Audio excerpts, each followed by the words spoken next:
আইসা বলতে থাকি লাগে ছেলেরা হেন না আপনার ছেলে আমার হাতে দিয়ে আপনার ছেলের কারণে আমার প্রেশার হাই হয়ে গেল, তোমার ছেলের কারণে আমার মাথা চুল হয়ে যাচ্ছে।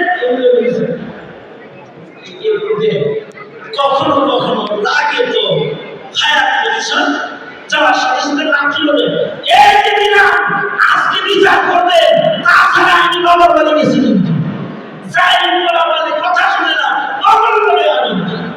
এইরকম শক্ত বিচার দিয়ে বসে যখন বিচারটা দেয় তখন আমরা করি কি লাঠিটা করি বাপে লাঠিটা হাতে নেওয়ার পরে সংগ্রামে খোঁজা শুরু করে কই রে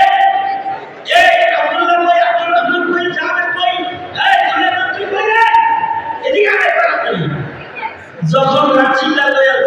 খোঁজা শুরু করে এই সময় যদি এই বদল বাপের সামনে ভয় পায় না এবং বাপের দাঁড়ায়